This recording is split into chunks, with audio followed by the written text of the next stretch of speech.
예, 안녕하세요. 오늘은 이 람타의 가르침을 네 가지로 요약해서 그 말씀을 드리겠습니다. 첫째는 이 물질적으로 아무것도 존재하지 않지만은 잠재적으로 모든 가능성을 가진 광대한 보이드가 있다. 이 보이드는 VOID, 이제 빌 공자입니다. 공, 빌 허자, 공, 허, 이제 그 무극이라고 하죠. 모든 가능성을 가지고 있지만은 텅 빈 보이드. 첫 번째 이 람타의 사상 체계입니다. 두 번째는 이 공 속에서 의식과 에너지가 현실을 창조한다. 이 의식과 에너지가 뭐겠습니까? 우리들의 생각이죠. 생각이 현실을 창조하고 바로 생각한 대로 현실이 이루어지는 겁니다. 이건 에너지 법칙이자 에너지 법칙은 과학의 법칙입니다. 세 번째 중요한 개념이 우리들은 잊혀진 신이다. 우리들은 잊혀진 신이다. 나는 신성이고 신이고 내 안에 하나님께서 계시고 부처님이 내 안에 계십니다. 하나님 부처님처럼 나는 이 우주의 공동 창조자라는 거죠.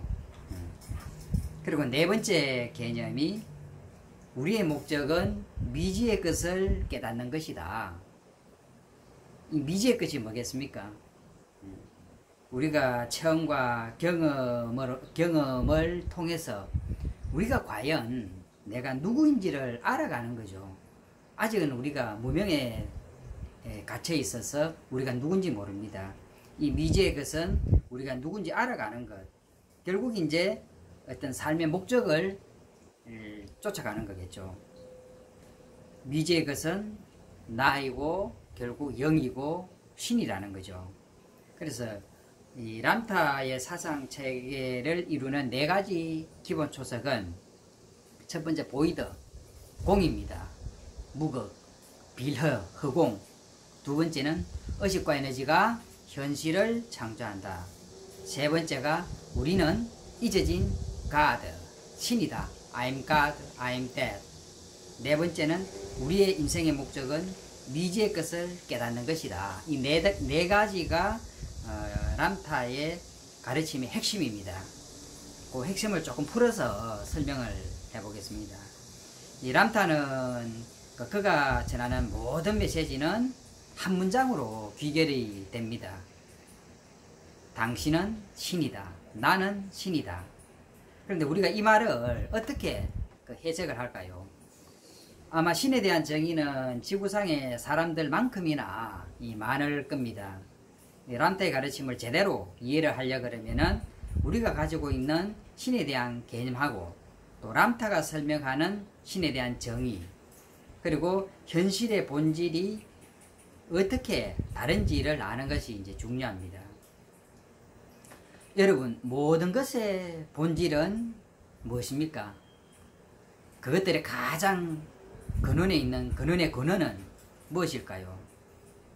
모든 것들의 실체는 무엇이겠습니까? 또 그것들의 운명은 무엇일까요? 이러한 질문에 대한 람타의 답은 이 보이드에 대한 개념에서 출발합니다. 이 무, 허, 공, 허공에서 출발합니다. 보이드는 존재하지 않는 모든 것들을 발생시키는 근원입니다. 그래서 람타는 보이드를 물질적으로 아무것도 존재하지 않지만 잠재적으로 모든 가능성을 가진 광대함이라고 설명을 합니다. 보이드에는 아무것도 없습니다. 어떤 움직임도 없고 어떤 행위도 없습니다. 신이 누구인가에 대해서 일신론적인 종교의 교리를 비롯한 많은 철학가들은 신이 전지전능하고 무한하고 절대적이고 모든 것을 초월한 불변의 존재로 생각하였습니다. 그런데 람타의 사상 체계에서 이 절대와 무한 그리고 불변은 보이드의 속성입니다. 보이드의 속성.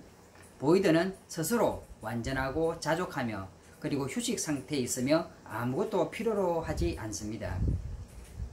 보이드가 비록 모든 것을 품을 수 있는 광대함으로 보일지라도 그것의 본래 상태에서 보이드는 스스로에 대한 지식이 없습니다.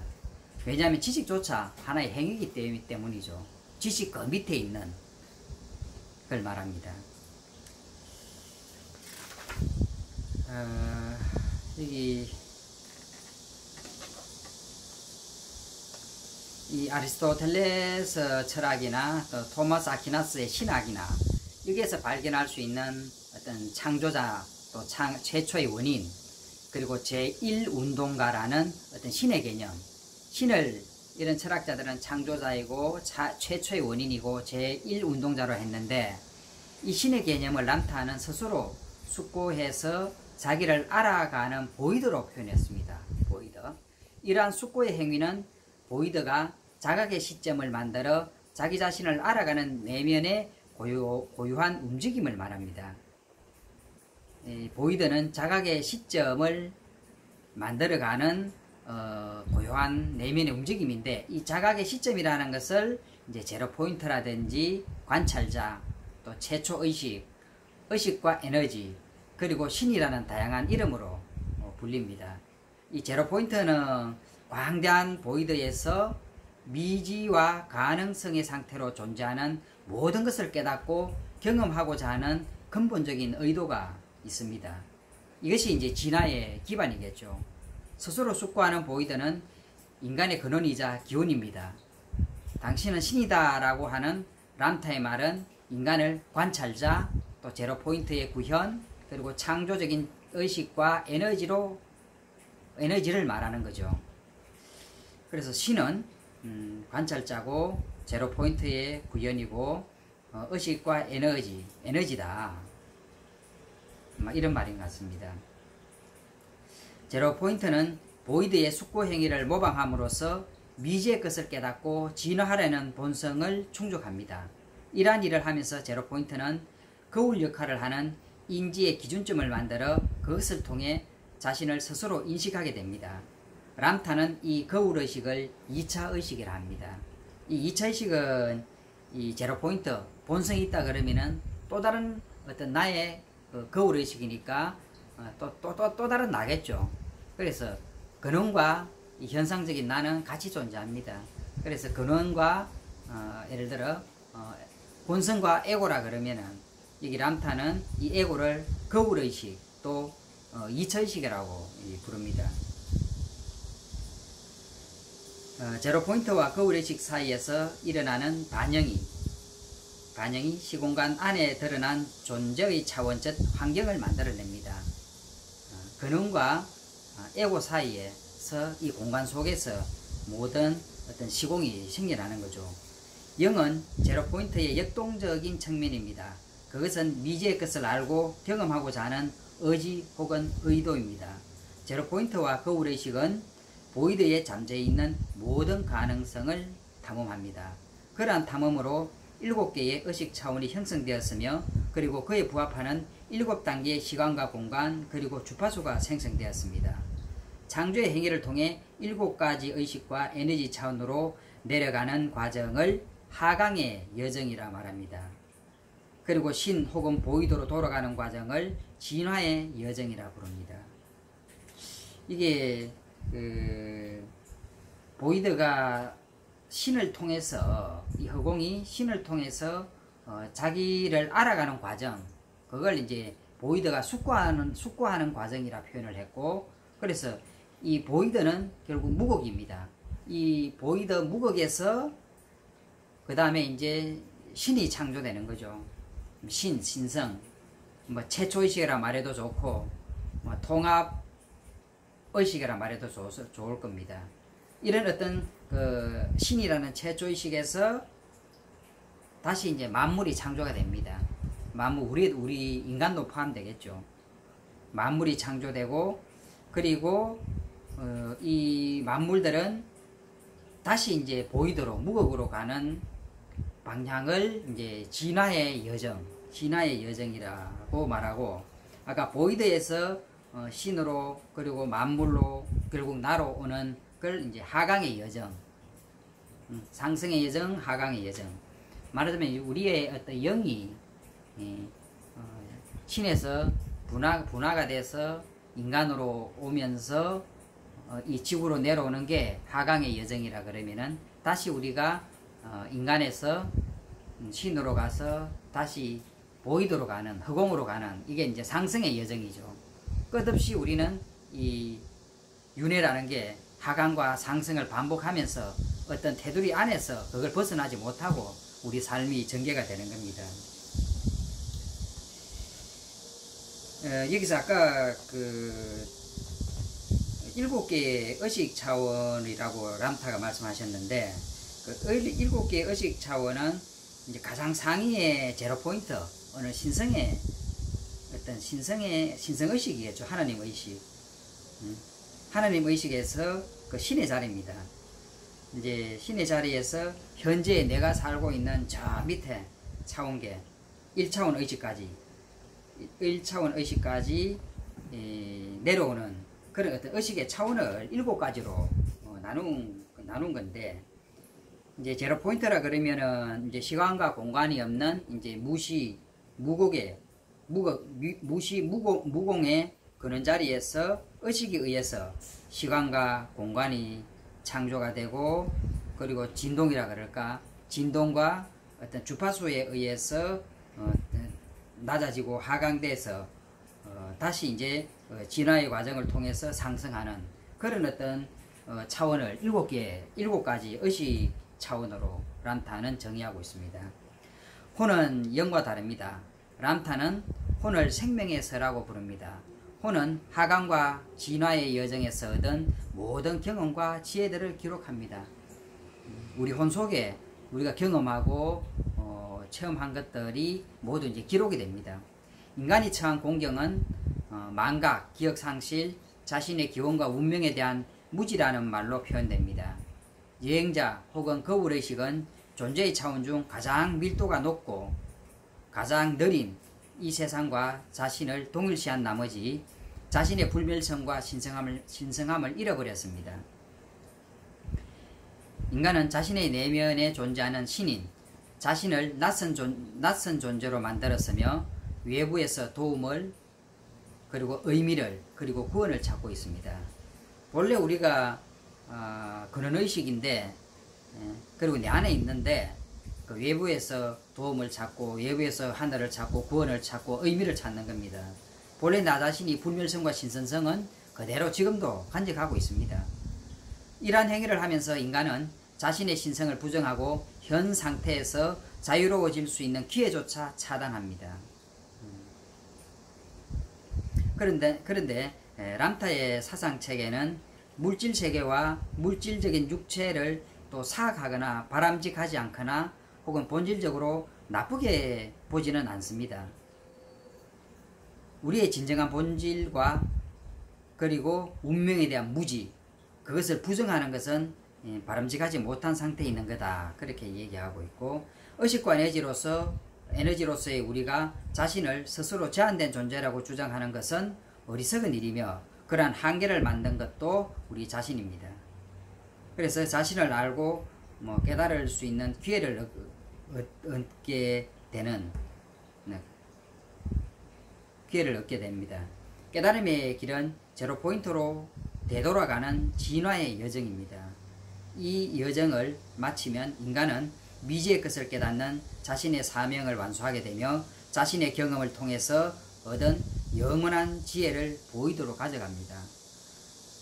체험과 경험을 통해서 그 지혜를 다시 이제 하나로 무겁으로 가져갑니다. 보이도록. 태양계, 우주, 별, 성운, 그리고 델스타라 불리는 모든 존재하는 공간은 무엇일까?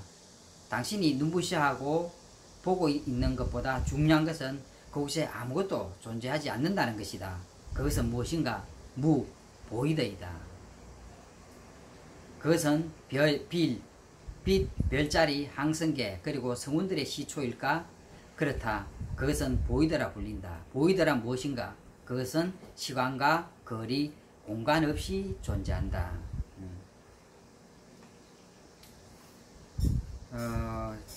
그리고 이 보이드가 쉽게 말하면 이제 진공, 허, 모든 어떤 우주 변화의 원리입니다. 원리. 이걸 우리나라에서는 이제 무극, 태극, 환극의 원리로 설명을 하고 있는데, 이제 무극이라 그러면은 무극이 이제 보이드인데 모든 우주 조화의 근원이죠. 우주가 음양으로 나뉘면서 이 만물이 생기는데, 또 주객으로 그 분화하면서 생기는데, 음양으로 나뉘고 주객으로 분화하기 전의 자리, 말하자면 이제 상대성을 초월한 이제 절대 자리라고 표현을 합니다. 근데 이 무극의 자리는 우리가 직관을 통해서 느끼고 체험할 수 있죠. 우리 직관이 받아들이면 우리의 영 속에서 그 무극 자리가 흘러 들어오고, 우리가 그걸 직관을 거부하거나 느끼지 못하면은 무극의 경계는 우리가 알 수가 없는 거죠. 그리고 이제 무극이 우주조화의 근원이라 그러면은 이 태극은 음양으로 나뉘어져서 우주 만물이 창조되는 본체입니다. 창조되는 본체. 결국 음양의 원리죠. 그리고 환극은 이 무극과 태극, 요게 이런 과정 속에서 수렴과 분열을 반복하는데, 이 수렴과 분열, 이 변화를 주재하는 곳이 바로 환극입니다. 환극. 그래서 이 우주는 무극에서 태극으로 나누어져 환극의 변화, 수렴과 분열을 거쳐서 끊임없이 우리가 어떤 틀 속에 갇히게 되는데, 결국 우리의 여정은 이 무극 속으로 들어가는 그런 어떤 절대 자리에 들어가는 겁니다. 거기가 우리의 본장이고 고향이겠죠. 그래서 이 람타도 그가 하는 모든 훈련은 이제 보이드가 스스로 숙고하고 의식과 에너지를 탄생시키고, 그래서 현실의 본질을 창조하는 과정을 이제 모방해서 그 훈련 프로그램을 람타가 만든 겁니다. 이제 결론을 또 여기 있네요.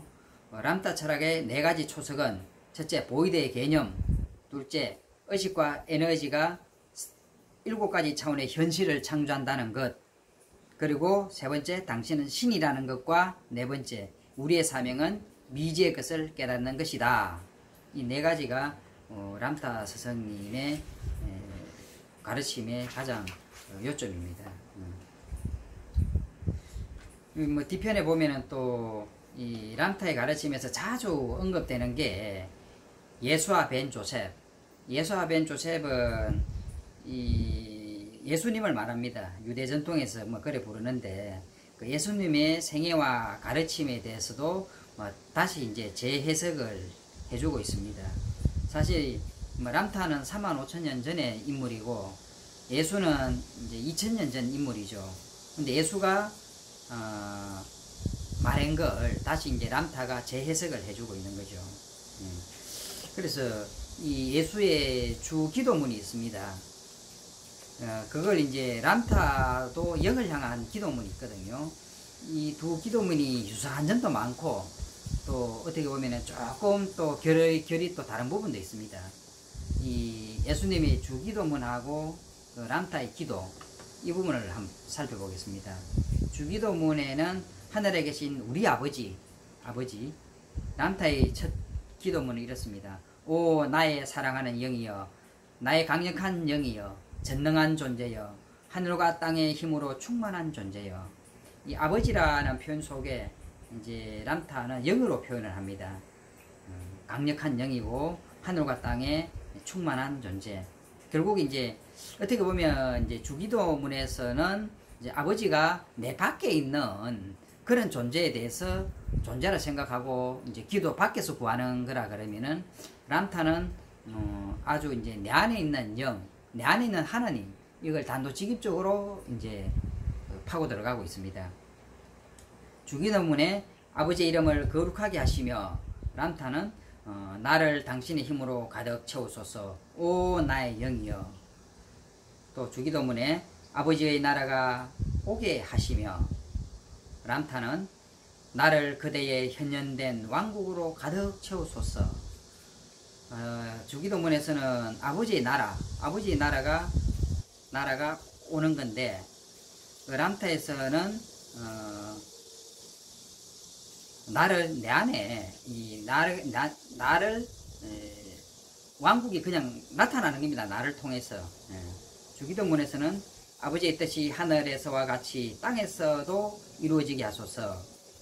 람타는 그리하여 내가 하늘에 보이지 않는 것들을 가져와 지상에 보이는 것들을 정복하는 함선이 되게 하소서. 하늘에 보이지 않는 것들을 가져와서 지상에 보이는 것들을 정복하는 함선이 되게 하소서. 조금 주기도문이 수동이라면 람타는 조금 더 내가 중심이 된 능동적인 그런 문장입니다. 오늘 우리에게 일용할 양식을 주시고 우리가 우리에게 잘못한 사람을 용서해 준과 같이 우리 죄를 용서하여 주시고, 람타에서는 내게 일용할 양식을 현명케 하시고 주시는 게 아닙니다. 그냥 나타나는 겁니다. 내가 받는 게 아니고 그냥 나타나는 거죠. 내게 일용할 양식을 현명케 하시고 나의 죄, 나의 의심, 나의 슬픔을 알고 살아가게 하소서. 내 죄, 내 의심, 나의 슬픔을 내가 아는 겁니다. 진리를 깨닫도록 하소서. 오 나의 강력한 영이여. 또 주기도문에서는 우리를 시험에 빠지지 않게 하시고 악에서 구하소서. 아멘. 람타는 나를 현혹되도록 하지 마소서. 나를 설복하려는 것들로부터 나를 보호하소서. 그리고 나를 통하여 신성한 신을 현현하소서. 나는 그렇게 말합니다. 소빗은 그렇게 하소서. 인생을 위하여. 주기도문에서는 나를 시험에 빠지지 않게 하고 악에서 구해달라고 간청하는 기도라 그러면은, 람타는 나를 현혹되게 하지 마시고 나를 보호해 주시고 나를 통해서 하나님께서 신성한 신이 현현하게 되는, 나타나는 그런 어떤 아주 내 중심의 하나님을 이제 얘기하고 있습니다. 마지막에도 아멘보다는 인생을 위하여 그렇게 되어 있네요. 그래서 사실 이제 주기도문과 람타의 기도가 굉장히 2000년 전 사람하고 45,000년 전 람타하고 굉장히 중복이 되면서 또 차이가 있습니다. 근데 그 차이가 또 엄밀히 들어가 보면은 또 같은 어떤 맥락입니다. 누가 뺏겼겠습니까? 람타가 더 오래됐죠. 그런데 누가 뺏기고 자시고 간에 진리는 하나이고, 람타가 본 어떤 신성의 부분이나 예수가 뵌 신성의 부분이나 진리는 다 하나고, 어느 쪽이 옳고 빠르냐는 사실 중요하지 않죠. 이 람타나 예수는 모두 동일한 진리, 동일한 봉우리를 보고 얘기한 겁니다. 아마 이 람타의 말의 도마복음의 사도 도마, 이 도마복음 내용과 거의 유사한, 그리고 놀랄 만큼 또 일치적인 면이 굉장히 많습니다.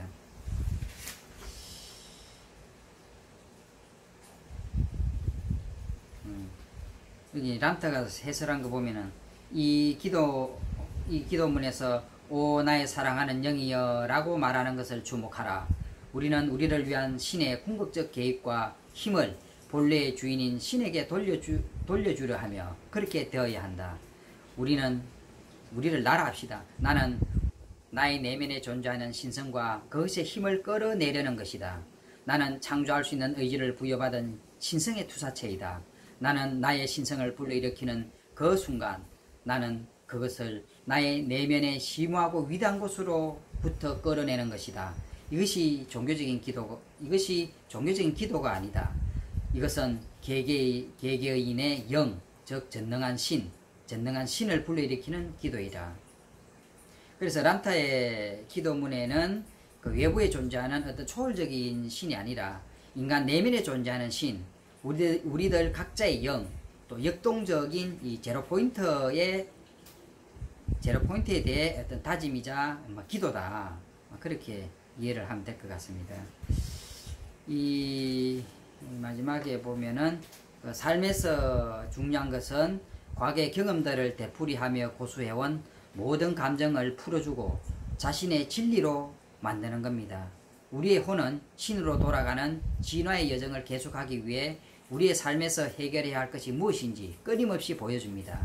이 기도문의 목적은 우리의 신성과 하나가 되기 위한 것, 즉 깨달음을 얻기 위한 것입니다. 개개인을 통해서 신성함을 구현한다는 것은 신이 되는 것이며, 그럼으로써 더 이상 시간, 공간에 구애받지 않는 불면의 존재가 되는 것입니다. 이 기도문은 관찰자와 신으로서 인간의 창조적인 힘을 명확하게 인정하고 구현하라는 강력한 어떤 명령이다. 내가 신이고 관찰자고 창조적인 어떤 역동성을 가지고 있다.